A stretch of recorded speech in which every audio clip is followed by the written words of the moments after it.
Indian polity. Indian polity के लिए हमने आपको किताब बता दी है। सबसे पहले एक क्वेश्चन कि राज्य क्या होता है, जैसे राज व्यवस्था हम पढ़ेंगे। स्टेट, ये टर्म पॉलिटी में पढ़ने में खूब आएगा, अखबार भी पढ़ोगे, न्यूज सुनोगे, राज्य बहुत शक्तिशाली है, राज्य से कोई नहीं टकरा सकता है, स्टेट बड़ी संस्था है। तो स्टेट है क्या? हिंदी और अंग्रेजी दोनों में ये शब्द हम लोगों को बोलचाल के एक शब्द से कंफ्यूज करता है। हम जब भी स्टेट टर्म यूज करते हैं, जब हम राज्य बोलते हैं तो हमारे दिमाग में इसका अर्थ आ जाता है यूपी, एमपी, यही आता है ना, राजस्थान, ये राज्य है। ये राज्य शब्द ठीक नहीं है। यहाँ हिंदी का सही शब्द है प्रांत और इंग्लिश में सही शब्द है प्रोविंस, वो स्टेट नहीं है।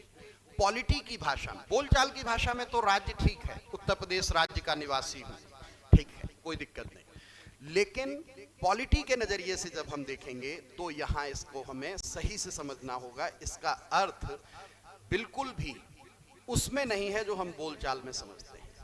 यहाँ स्टेट एक इंस्टीट्यूशन है, एक संस्था है, और वो सामान्यतः किस अर्थ में? देश के अर्थ में। जब हम कहें भारत राज्य क्षेत्र, इंडिया स्टेट, ठीक। अब तुम कंफ्यूज हो सकते हो कि जहां राज्य लिखा है ये प्रदेश के लिए है या देश के लिए है। तो पॉलिटी के टर्म में, पॉलिटी की भाषा में हम इसको देश के संदर्भ में मानेंगे।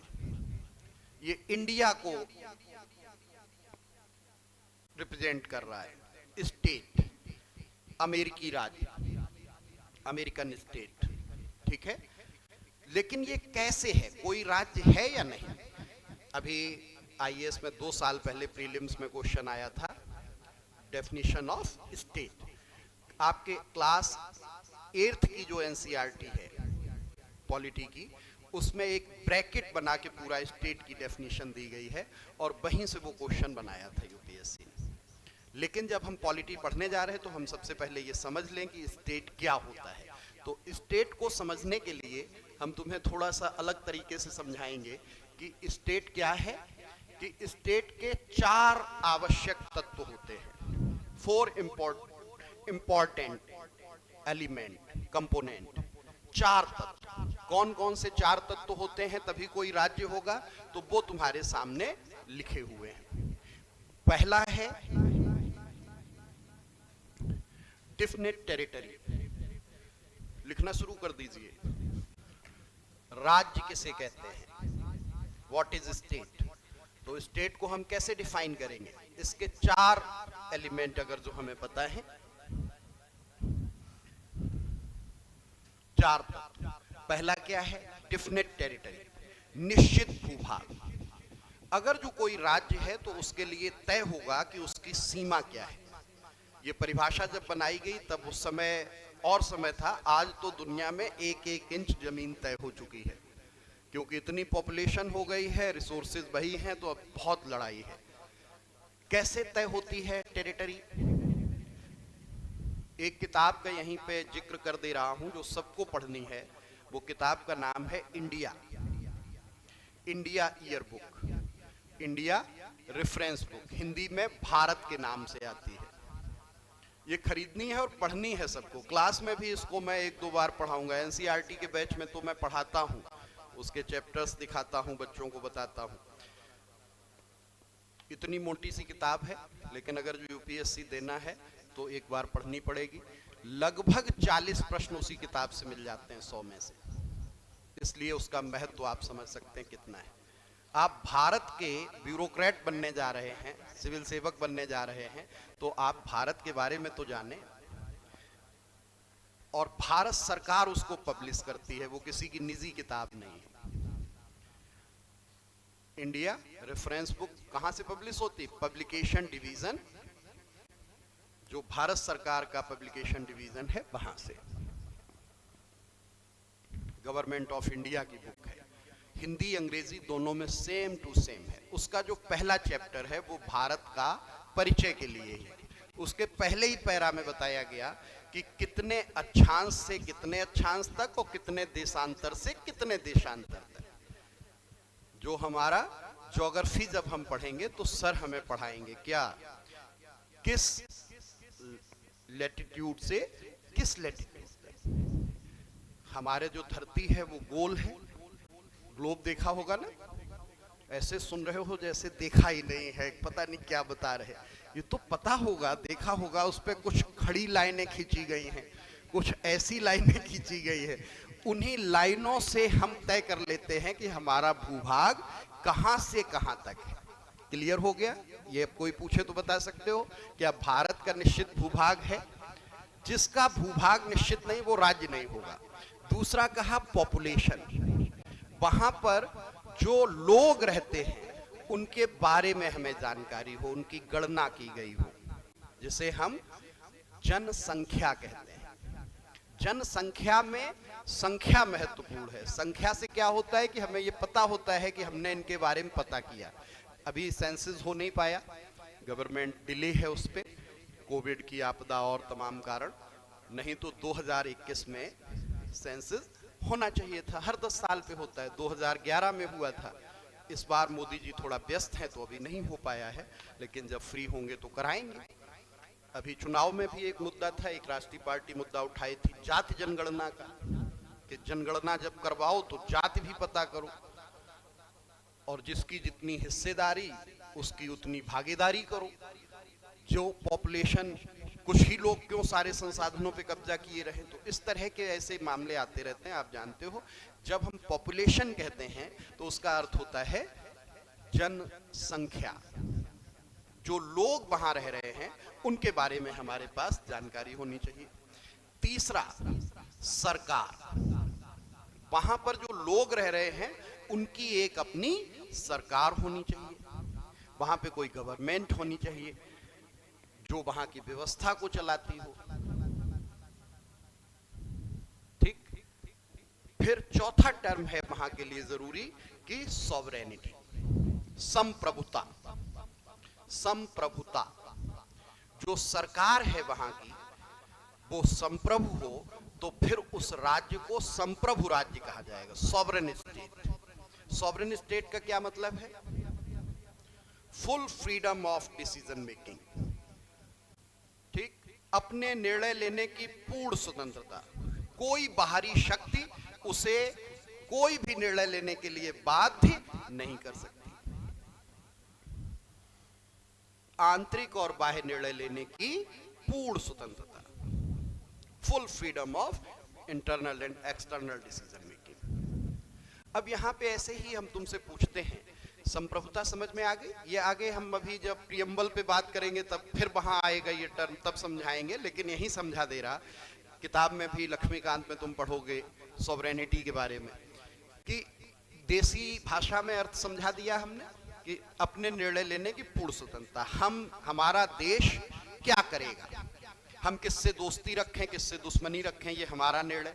हम अपने नागरिकों के लिए क्या करें क्या न करें, ये हमारा निर्णय।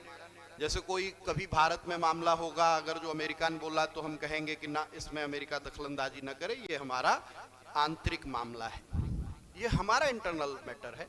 इस पे कोई हमें डायरेक्ट न करे, डिक्टेट न करे, कोई अदर पावर हमें डिक्टेट। एनसीईआरटी की परिभाषा में यही लिखा है कि कोई भी एक्सटर्नल पावर डिक्टेट नहीं कर सकती हमारी गवर्नमेंट को। एनसीईआरटी के टर्म में समझा रहा कि मतलब कोई हमें रोक टोक नहीं सकता, हम अपने निर्णय लेने के लिए स्वतंत्र। समझ में आ गया?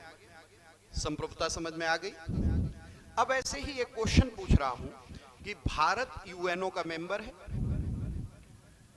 डब्ल्यूटीओ का मेंबर है, G20 का मेंबर है, कॉमनवेल्थ का मेंबर है। अब कॉमनवेल्थ का मेंबर होने के नाते हमारे ऊपर कुछ रिस्ट्रिक्शन है, तुम ये करोगे ये नहीं करोगे। डब्ल्यूटीओ के मारे भी है या नहीं? तो क्या हमारा राज्य संप्रभु है? भाई यूएनओ हमसे कहेगा ये करो तो हमें करना पड़ेगा क्योंकि हम यूएनओ के मेंबर हैं। तो क्या हमारी सरकार फिर संप्रभु है? मन में सोचो, इतने सब लोग बोलोगे तो मामला गड़बड़ा जाएगा। या हाथ उठाओ तब हम पूछें। कोई बताएगा?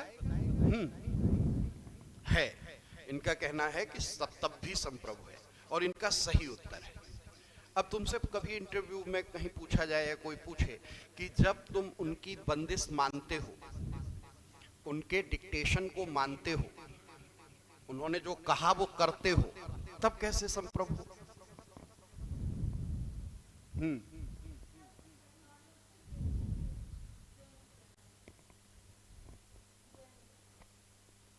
इनका भी सही उत्तर है कि अगर जो मेंबर होने न होने का निर्णय हमारा है,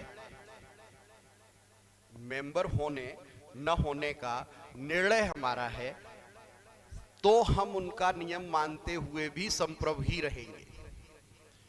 उदाहरण के लिए जैसे बताऊं कि हमने किसी क्लब की मेंबरशिप ली, मान लीजिए बरेली क्लब के मेंबर हैं, तो क्लब का जो ड्रेस कोड है उसी ड्रेस कोड में हमें क्लब जाना पड़ेगा। कल शाम की ही बात है, संडे था, यहाँ तैयारी चल रही थी, मैं कल जीन्स टी शर्ट में था और स्लीपर पहने था, जूता भी नहीं। तब तक एक हमारे मित्र आ गए, अधिकारी है यहीं, बोले चलो क्लब चलते हैं, वो पार्टी वहाँ होनी है तो देख आते हैं इंतजाम। अब उसमें हम कहे यार आज तो इस मूड में ही नहीं थे, आज तो संडे था, जीन्स और चप्पल पहन के क्लब में आप जा नहीं सकते। लेकिन फिर ये था कि हम क्लब में बैठने थोड़ी जा रहे हैं, तो देखने, तब भी चले गए। क्लब के गेट पे ही ड्रेस कोड लगा हुआ है, कुर्ता पजामा पहन के आप नहीं आएंगे, फॉर्मल्स में ही आप क्लब में आ सकते हैं। अब क्लब की मेंबरशिप लेना न लेना आपका निर्णय है, आप स्वतंत्र हो, छोड़ दो। लेकिन अगर जो आपने मेंबरशिप ले ली तो आपको क्लब के नियम मानने पड़ेंगे। ठीक अपने ऊपर भी लागू कर लेना, श्रेष्ठ आईएएस में एडमिशन लेना न लेना तुम्हारा निर्णय है, ठीक। लेकिन यहाँ एडमिशन ले लेने के बाद 2 घंटे जब तक बैच चलेगा तब तक हमारे निर्णय चलेंगे। बोलो तो बोलो, चुप तो चुप, बैठो खड़े हो जाओ, ठीक। बाकी तुम संप्रभु हो, ये तुम्हारा निर्णय है कि तुम इस क्लास को ज्वाइन करो या न करो। खूब क्लियर हो गया दिमाग? तो यही कि यदि हमने वो सदस्यता स्वेच्छा से ली, वो हमारा निर्णय है, तो हम उनके आदेश को मानते हुए भी संप्रभु ही रहेंगे। क्लियर हो गया? सब लोग समझा लोगे? समझ में आ गई संप्रभुता? सॉवरेनिटी क्या होती है? इंडियन स्टेट सॉवरेन स्टेट है, यस। किसी भी ऑर्गेनाइजेशन का मेंबर होते हुए भी, यस। एमनेस्टी इंटरनेशनल किसके लिए काम करती है, कौन जानता है? एमनेस्टी इंटरनेशनल का नाम सुना है? बहुत कम पढ़ते लिखते हो। सभी लोग आज कसम खा लो कि न्यूज़पेपर जरूर पढ़ना है। बिना न्यूज़पेपर पढ़े आप सिविल सर्वेंट नहीं बन पाएंगे, इस बात की गारंटी है। न्यूज़पेपर रीडिंग बहुत जरूरी है। किसी भी और सोर्स से हम करंट पढ़ लेते हैं, हमें तो उस ऐप पे मिल जाता है, यहाँ से आ जाता वहाँ से आ जाता, नहीं। न्यूज़पेपर पढ़ने से आपकी भाषा अच्छी होती है, आपका शब्दकोश अच्छा होता है, वोकैबुलरी बढ़ती है, आप मेंस में बहुत अच्छा करते हैं, बहुत ज़रूरी है। और फिर सारी इंफॉर्मेशंस आपके पास आ जाती हैं। यूपीएससी को ऐसा ही अलर्ट आदमी चाहिए है जो देश दुनिया के बारे में जानकारी रखता हो, और वो जानकारी सिर्फ सबसे ऑथेंटिक वे है न्यूज़पेपर, रेगुलर न्यूज़पेपर रीडिंग। और एक सजेशन और, जब न्यूज़पेपर पढ़ें तो एटलस साथ रखें। न्यूज़ में जो भी प्लेस आए उस प्लेस को एटलस पे जरूर देखें। कोई खबर पढ़ रहे हो लीबिया के बारे में, सीरिया के बारे में, तो आप उसी समय एटलस पे जाके खोजें। भारत का कोई श्रीहरिकोटा से प्रक्षेपण हुआ, तो अब हरिकोटा कहाँ है, उसी टाइम हमें लोकेट करना है एटलस पे। अगर जो ये काम आप साल भर कर लेंगे तो आपकी ज्योग्राफी भी तैयार हो जाएगी। वो जो करंट के न्यूज़ हैं वो भी जब आप देख लेते हो तो दिमाग में स्थायी भाव में चले जाते हैं, ठीक है। न्यूज़पेपर डेली रीडिंग, यहां तक का मामला हो गया। अब हमने अभी सरकार एक शब्द बताया था, 4 तत्व बताए थे, उनमें एक गवर्नमेंट बताया था। सबसे पहले हम इसी को समझेंगे, ये गवर्नमेंट क्या है, व्हाट इज गवर्नमेंट। जानते तो हो ही, सब लोग कह रहे कल मोदी सरकार फिर आ गई है, कोई कह रहा है नहीं एनडीए सरकार है, लेकिन कल एक नई सरकार गठित हुई है। तो सरकार क्या है, इसके बारे में जो हम सुनते जानते रहते हैं, कोई बोलता है, उससे काम नहीं चलेगा। यहाँ हमें ऑथेंटिक होना पड़ेगा, हमें क्लियर होना पड़ेगा कि सरकार का मतलब क्या है, हम किसको सरकार मानते हैं। तो यहाँ पे लिखो सरकार के 3 अंग हैं। वो तीनों अंग जान जाओगे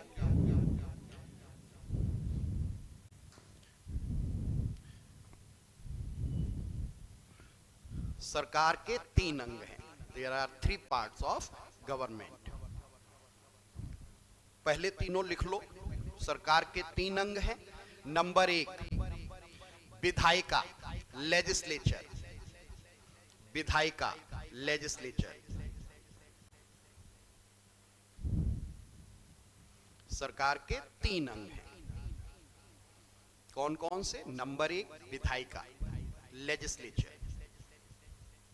नंबर 2 कार्यपालिका, द एग्जीक्यूटिव। कार्यपालिका, द एग्जीक्यूटिव। और नंबर 3 द जुडिशरी, न्यायपालिका। विधायिका, कार्यपालिका, न्यायपालिका। कभी कभी सुना होगा एक चौथा अंग, चौथा स्तंभ, ऐसा कुछ सुना है? सरकार का होता है। यहां पे बहुत क्लियर रहना, वो सरकार का चौथा अंग नहीं है, वो डेमोक्रेसी का चौथा अंग, 4th पिलर ऑफ डेमोक्रेसी। अच्छे अच्छे लोग कंफ्यूज हो जाते हैं, कह दो उनसे सरकार का चौथा अंग भी तो होता है। हाँ हाँ हाँ, सरकार का नहीं होता। ठीक है, किसका होता है चौथा अंग? डेमोक्रेसी का। डेमोक्रेसी के 4 अंगों में चौथा मीडिया है, सरकार में नहीं, उसका कोई लेना देना। सरकार के 3। अब सबसे पहले एक को समझ लेते हैं, व्हाट इज लेजिस्लेचर। आगे लिखिए, लेजिस्लेचर क्या है, विधायिका क्या है, विधायिका किसे कहते हैं,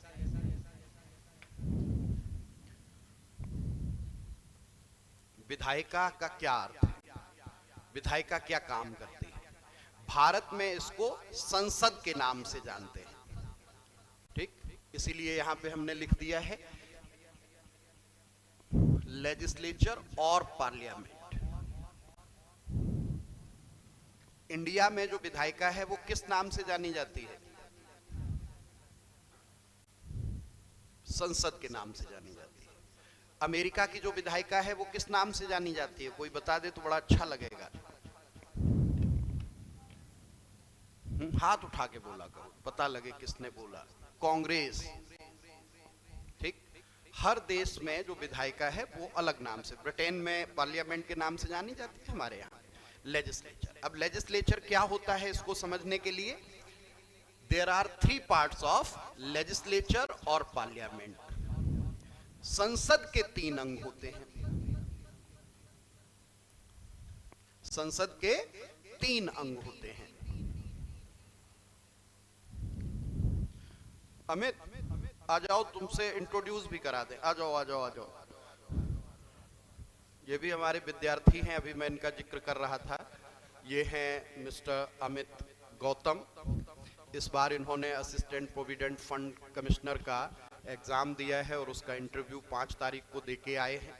मुझे पूरी उम्मीद है कि इनका चयन हो जाएगा, जैसी कि विद्यार्थियों से रहती है उम्मीद। अब बाकी तो यूपीएससी अपना परिणाम देगा, तब पता लगेगा। अमित बहुत मेहनती हैं, जीवन में बड़ा संघर्ष इन्होंने किए हैं, कई सारी चीज़ें इधर उधर इनके जीवन में घटती रहीं, फिर इन्होंने अपने को थोड़ा व्यवस्थित किया और बिल्कुल डिटर्मिनेशन के साथ 1 साल तैयारी करके और यूपीएससी के इंटरव्यू देके आ गए। उसके बीच में इनके जीवन में तमाम उतार चढ़ाव हैं। ये बीटेक हैं, इंजीनियर थे, गवर्नमेंट में इंजीनियर थे, लेह लद्दाख पोस्टिंग थी, इन्होंने नौकरी छोड़ दी, फिर बहुत तरह के काम इन्होंने किए। कुछ दिन इन्होंने टीचिंग भी की, ये अध्यापक रहे।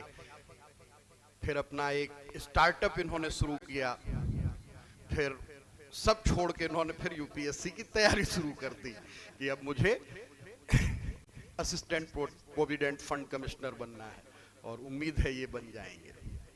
तो अमित बहुत प्रतिभावान है, मेधावी है, लेकिन जीवन में जब भटकाव होता है तो चीजें इधर उधर होती रहती हैं। इसीलिए हमें सीख लेनी चाहिए। 3 तरह के लोग होते हैं। एक वो जो दूसरे को ठोकर लगती है और खुद सीख लेते हैं। दूसरे वो लोग होते हैं जिन्हें खुद ठोकर जब लगती है तब सीख लेते हैं। और तीसरे वो होते हैं जो ठोकर खाके भी नहीं सीखते हैं। तो सफल वो लोग होते हैं जो पहली कैटेगरी में होते हैं, ठोकर दूसरे को लगी और उन्होंने सीख लिया। दूसरी कैटेगरी के सामान्य लोग होते हैं और तीसरी कैटेगरी के मूर्ख होते हैं। ठीक है, तो हम लोगों को इसीलिए दूसरे की ठोकर से भी सीख लेना चाहिए कि यहाँ पे रास्ता ठीक नहीं है, यहाँ से हमें नहीं जाना चाहिए। हमें क्या करना चाहिए, हमें क्या नहीं करना चाहिए, ये हम खुद ही करके तय करेंगे तो ये जीवन प्रयोगशाला में ही बीत जाएगा, जब हम दूसरे के अनुभवों का लाभ लेते हैं। इसीलिए अनुभव बहुत काम के होते हैं और इसीलिए कहा गया है, When experience speaks, knowledge should be silent. जब अनुभव बोलता है तो ज्ञान को चुप हो जाना चाहिए। किसका स्टेटमेंट है ये, कोई बता सकता है? जॉर्ज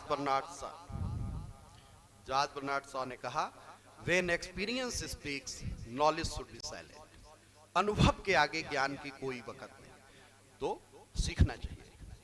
हमें तभी हैं, काफी समय तक यहाँ रहेंगे जब तक इनका रिजल्ट नहीं आ रहा। तो इनसे मुलाकात हमारी ऑनलाइन माध्यमों से हुई, लेकिन ये फिर ऑफलाइन के लिए चले आए कि नहीं सर आपके साथ कुछ दिन रहते हैं और साथ समय बिताते हैं, तो अच्छा लगता है। बाकी तो जीवन है, सीखते रहो, आगे बढ़ते रहो, अपना काम करते रहो। लेजिस्लेचर के 3 पार्ट। थैंक यू बेटा। नंबर 1 राष्ट्रपति, नंबर 2 लोकसभा, नंबर 3 राज्यसभा। संसद के 3 अंग हैं। The president, the house of the people, the council of states. राष्ट्रपति, लोकसभा और राज्यसभा। डिटेल में तो इनको हम पॉलिटी में पढ़ेंगे ही, पूरे चैप्टर हैं इन पे, लेकिन मोटा मोटी सामान्य रूप से आप समझ गए होंगे। एक हमारे देश में राष्ट्रपति हैं, वो कितने यहां पे नए चुन के आए हैं?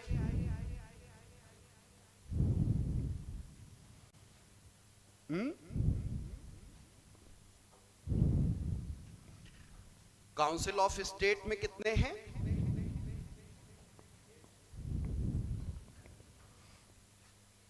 अभी जो मोटा मोटी आंकड़ा है वो ले रहे। ठीक, इतने लोग मिलके हमारे देश में क्या काम करते हैं? तो इनका काम है लॉ मेकिंग, कानून बनाने का कार्य। लिख लो, विधायिका का कार्य क्या होता है? Work of legislature. क्या काम है? Law making. कानून बनाने का काम किसी देश में सरकार के किस हिस्से के पास है? विधायिका के पास। इसीलिए भारत में लॉ मेकिंग का काम कहां होता है? संसद में। इसीलिए संसद को हम विधायिका के रूप में जानते हैं। क्लियर है यहां तक? कोई डाउट किसी का? अभी डिटेल में तो हम बाद में पढ़ेंगे, लेकिन मोटा मोटी उसका अर्थ क्या है ये तुम्हारे सामने आ गया। अब नंबर 2, दूसरा पार्ट अभी बताया था, क्या है? The executive.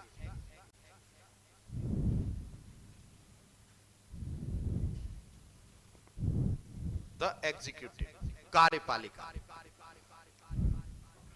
हिंदी इंग्लिश दोनों में ठीक से जानना और परीक्षा में भी ये ध्यान रखना। यूपीएससी में जो मीडियम है उसमें तो क्वेश्चन पढ़ना ही, समझने के लिए दूसरी भाषा में भी पढ़ लेना। और दोनों के एग्जाम देने होते हैं लैंग्वेज के। जिनकी हिंदी अच्छी है वो थोड़ी अंग्रेजी अच्छी करें, जिनकी इंग्लिश अच्छी है वो थोड़ी हिंदी अच्छी करें।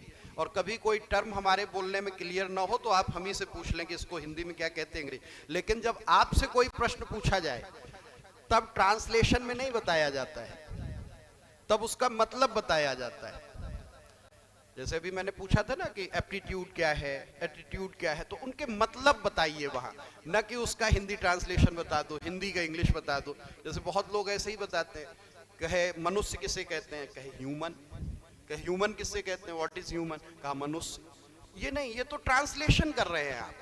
जैसे कोई दोस्त होता है ना, कहा सर शाम को सर आइएगा, चाय पीने आइएगा, कहा ठीक, कहाँ आना है, कहे घर कहाँ है आपका, कहे मंदिर के सामने, कहे मंदिर कहाँ है, कहे घर के सामने, कहा दोनों कहाँ है, कहा आमने सामने, शाम को आ जाना।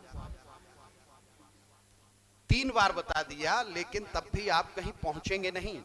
तो ऐसे ही जब आप उत्तर देते हो, ह्यूमन क्या है, कहा मनुष्य, मनुष्य क्या है, कहा ह्यूमन, समझ में कुछ नहीं आया। वो ट्रांसलेशन है, मतलब समझिए उसका। अब एग्जीक्यूटिव जो है, इसका काम क्या होता है,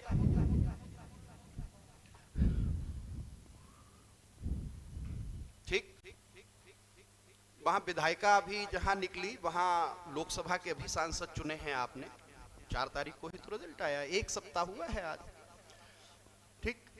तो बरेली से आपने अपना कौन लेजिस्लेचर चुन के भेजा है, पता है ना नाम, हाँ, माननीय छत्रपाल गंगवार, ठीक। क्योंकि अब वो लेजिस्लेचर के हिस्सा हैं, तो हमें माननीय लगाना चाहिए उनके नाम के साथ। ऑनरेबल छत्रपाल गंगवार, श्री छत्रपाल गंगवार। आज से एक प्रैक्टिस और कर लेना, इंटरव्यू में बहुत ब्लंडर होता है, कभी किसी का नाम लो तो आगे सम्मान सूचक शब्द लगाना ही लगाना है। माननीय उच्च न्यायालय, ऑनरेबल हाई कोर्ट, माननीय उच्चतम न्यायालय, honourable supreme court, prime minister का नाम ले रहे तो भी माननीय श्री नरेंद्र मोदी। आप ब्यूरोक्रेट बनने जा रहे हैं, आप ऐसे ही नाम नहीं लेंगे, कोई भी बड़ा पद है उसके लिए, ये अभी से प्रैक्टिस करना है। अब there are 2 parts of executive, लिखो कार्यपालिका के 2 अंग होते हैं।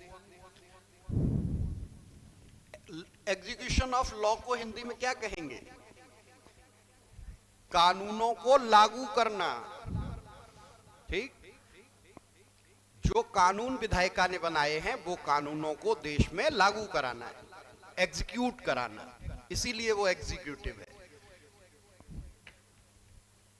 वो पालन करें लोग, वो व्यवस्था में आए नियम कानून, जो किसने बनाए हैं, विधायिका ने।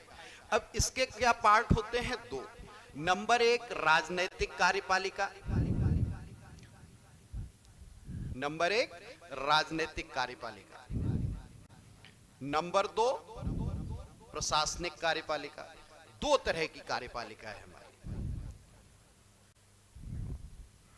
अब जिन्होंने कल शपथ ली है, जो मंत्री बने हैं, कल शपथ ग्रहण हुआ है नई सरकार का, आज अखबार के पन्ने उसी से भरे हुए हैं, वो लोग क्या हो गए, राजनैतिक कार्यपालिका का हिस्सा। और एडमिनिस्ट्रेटिव एग्जीक्यूटिव में कौन है, आप लोग। अरे भाई, जब बनोगे आईएएस पीसीएस तो कहां जाओगे, सरकार के हिस्से हो जाओगे। इसीलिए गाड़ी पे, घर पे, विजिटिंग कार्ड पे माथा छोड़ के हर जगह लिख जाएगा उत्तर प्रदेश सरकार, भारत सरकार, ठीक। इसी के लिए तो तैयारी कर रहे हो ना, कि फिर गाड़ी पे लिखा रहता है उत्तर प्रदेश सरकार, भारत सरकार। कोई रोड पे गाड़ी कभी कभी जा रही होती है तो मैं देखता हूं, अरे इसमें तो सरकार जा रही है। कभी कभी देखता हूं सिर्फ ड्राइवर ही होता है, पता ही नहीं होता सरकार कहां गई। लेकिन सिलेक्ट होते ही सरकार जो लिख लेते हो नाम के आगे, वो किस आधार पे, क्योंकि सरकार के एग्जीक्यूटिव के हिस्से बन जाते हो, आप खुद सरकार का पार्ट हो जाते हो। इसीलिए यहां आए हो कि सरकार का हिस्सा बन सको। इसमें ब्यूरोक्रेट्स कौन हैं, जो भी आईएएस, पीसीएस, ये सब क्या हैं, एडमिनिस्ट्रेटिव एग्जीक्यूटिव।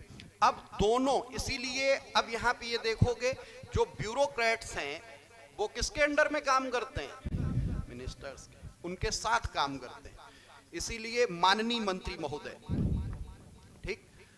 अब हमारे यहाँ एक व्यवस्था क्या है भारत में, कि जो दुनिया के हर देश में ऐसी ही हो जरूरी नहीं है। मेंस में हम अदर कॉन्स्टिट्यूशंस भी जब पढ़ाएंगे तो वहाँ डिटेल में बताएंगे, लेकिन यहाँ ऐसे ही बता रहा हूँ कि हमारे देश की जो व्यवस्था है जरूरी नहीं पूरी दुनिया में वही होती हो। अमेरिका में वही व्यवस्था नहीं है। हमारे यहाँ जो मिनिस्टर्स बनेंगे उनके लिए कंडीशन है कि वही लोग बनेंगे जो लेजिस्लेचर के मेंबर होंगे। जितिन प्रसाद चुनाव जीत के आए, माननीय जितिन प्रसाद, पीलीभीत लोकसभा से। आज बरेली मंडल का मंत्रिमंडल में दबदबा जो लिखी हैं बड़ी बड़ी खबरें, वो किस आधार कि 2 लोग यहां से मंत्री हो गए हैं एक ही मंडल से, माननीय जितिन प्रसाद और माननीय BL वर्मा। तो ये लोग पहले क्या बने? सांसद। जितिन प्रसाद अभी कहां थे? प्रदेश में मंत्री थे, PWD मिनिस्टर। लेकिन अब क्या हुआ कि वो सांसद का चुनाव उन्होंने लड़ा, अब वो विधायक का पद छोड़ देंगे। जीत गए तो पहले वो क्या बने? विधायिका के सदस्य। अभी हमने बताया था ना, लोकसभा, राज्यसभा। लेकिन जो विधायिका का सदस्य बन गया उसी को कल शपथ दिला दी गई। शपथ काहे के लिए? मंत्री पद की। तो अब वो क्या हो गए? कल की शपथ किसी ने सुनी थी? मैं भारत सरकार के मंत्री के रूप में, ठीक? तो अब वो भारत सरकार के मंत्री हो गए। मंत्री होते ही वो एग्जीक्यूटिव के भी मेंबर हो गए। अब सरकार के 3 अंग, उनमें एक आदमी पहले अंग में आया। अभी देखा था ना, चल रहा था कि सहयोगी दल कह रहे हमें 5 मंत्री पद चाहिए, हमें इतने मंत्री। जो सांसद बन गया वो फिर किसके लिए परेशान होता है? मंत्री बनने के लिए। और जो मंत्री बन गया वो देश में क्यों इतना ताकतवर हो जाता है? क्योंकि वो एक साथ सरकार के 2 अंगों का हिस्सा हो जाता है। अब समझ में आया? थोड़ा क्लियर हुआ कि एक तो वो लेजिस्लेचर मेंबर है और साथ ही वो क्या हो गया? Executive member. अब सारे लेजिस्लेचर मेंबर एग्जीक्यूटिव मेंबर नहीं होते। माननीय छत्रपाल गंगवार जो आपके लेजिस्लेचर के तो मेंबर हैं लेकिन एग्जीक्यूटिव के मेंबर नहीं हैं। लेकिन पड़ोसी लोकसभा पीलीभीत से जीतने वाले माननीय जितिन प्रसाद लेजिस्लेचर मेंबर भी हैं और कल उन्होंने शपथ लेने के बाद एग्जीक्यूटिव मेंबर भी बन गए। तो अब वो दोगुने ताकतवर हो गए। इसीलिए मंत्री ज्यादा ताकतवर, वो लेजिस्लेचर मेंबर भी है, एग्जीक्यूटिव। क्लियर रहेगा? ये बहुत सरल शब्दों में समझा रहा कि आगे जब हम पॉलिटी पढ़ेंगे तो ये चीजें तुम्हारी कंफ्यूज कि राज्य कार्यपालिका क्या होती है, विधायिका क्या होती है, वहीं कंफ्यूज हो जा रहे हो। तो बड़े सरल शब्दों में से समझ लो। बाकी जितने अधिकारी हैं वो एग्जीक्यूटिव है। अधिकारी किसके निर्देश पे काम करते हैं? मंत्रियों के। ये शासन का हिस्सा है, ये प्रशासन का हिस्सा है। एडमिनिस्ट्रेटिव लगा हुआ है और ये पॉलिटिकल है। तो ये क्या है? उत्तर प्रदेश शासन, भारत शासन, भारत सरकार, शासन का मामला है। मंत्री जी कहाँ हैं? शासन में है। तुम कहाँ रहोगे? प्रशासन। शासन के प्रति जो है वो प्रशासन है। क्लियर हो गया? एग्जीक्यूटिव समझ में आ गई? कौन एग्जीक्यूटिव में है कौन नहीं है जान जाओगे, कौन लेजिस्लेचर में है कौन नहीं है जान जाओगे। ठीक। अब नंबर 3 पे क्या है? न्यायपालिका, जुडिशरी।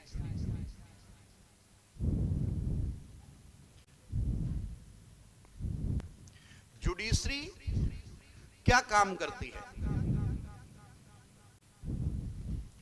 जुडिशरी का काम है संविधान के अभिभावक का काम।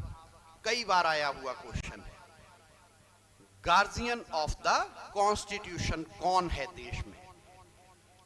अब जुडिशरी है तो ध्यान रखना, ऑप्शन में न्यायपालिका है तो सही है और ऑप्शन में सुप्रीम कोर्ट है तो भी सही है, माननीय उच्चतम न्यायालय। क्योंकि न्यायपालिका का काम माननीय उच्चतम न्यायालय के पास है। क्या काम हो गया? संविधान के अभिभावक का कार्य। बाकी और साथ में ये क्या काम करते हैं? Protection of the constitution, protection of the democracy, protection of the human rights. क्या? संविधान की रक्षा, लोकतंत्र की रक्षा और मानव अधिकारों की रक्षा कौन करता है? न्यायपालिका। अभिभावक के रूप में होते हुए ये भूमिका निभाते हैं। क्लियर? संविधान की रक्षा, लोकतंत्र की रक्षा और मानव अधिकारों की रक्षा। अभिभावक के रूप में ये काम करते हैं। अब यही एक प्रश्न पूछ लिया जाए आपसे कि न्यायपालिका के कितने अंग होते हैं? कौन बताएगा? कोई भी ट्राई कर सकता है।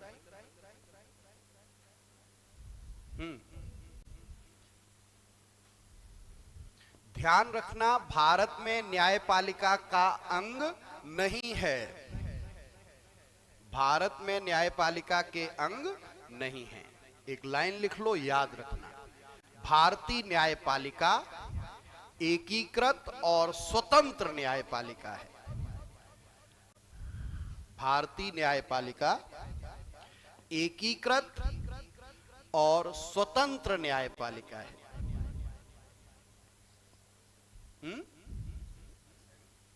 हो जाएंगे, तुम परेशान न हो, धीरे धीरे देख देख के लिखो, एक बार पढ़ लो, जान जाओ।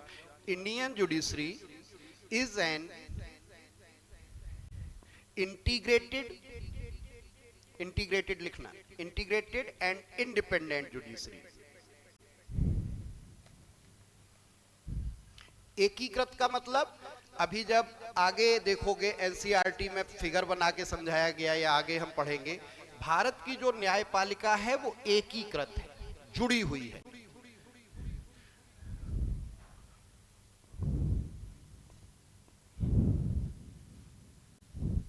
सबसे ऊपर सुप्रीम कोर्ट, हाई कोर्ट, सबसे नीचे डिस्ट्रिक्ट कोर्ट, लोअर कोर्ट।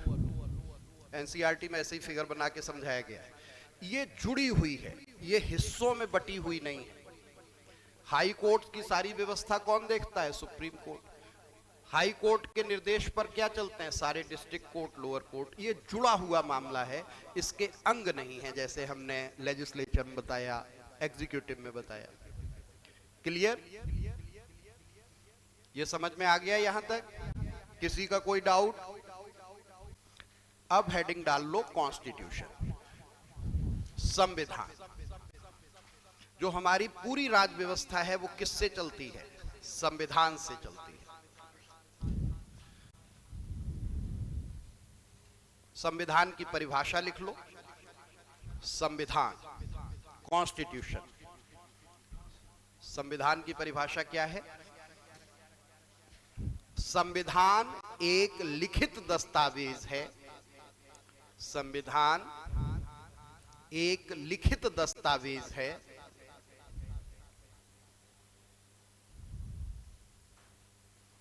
जो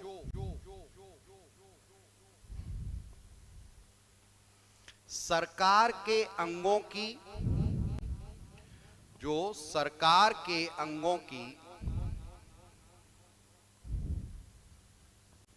शक्तियों और दायित्वों का सीमांकन करता है। शक्तियों और दायित्वों का सीमांकन करता है और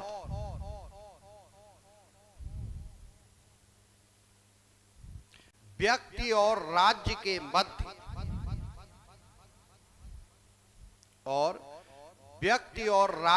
मध्य संबंधों का निर्धारण करता है।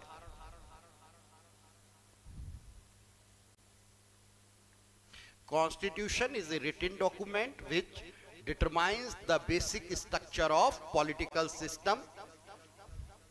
अच्छा, हिंदी में ये छूट गया है शब्द। जो दस्तावेज है, जो यहीं पे लिख लो, संविधान एक लिखित दस्तावेज है जो राजनीतिक व्यवस्था का बुनियादी ढांचा तय करता है और सरकार के अंगों की शक्तियों और दायित्वों का सीमांकन करता है और व्यक्ति और राज्य के मध्य संबंध का निर्धारण करता है। राजनीतिक व्यवस्था का ढांचा।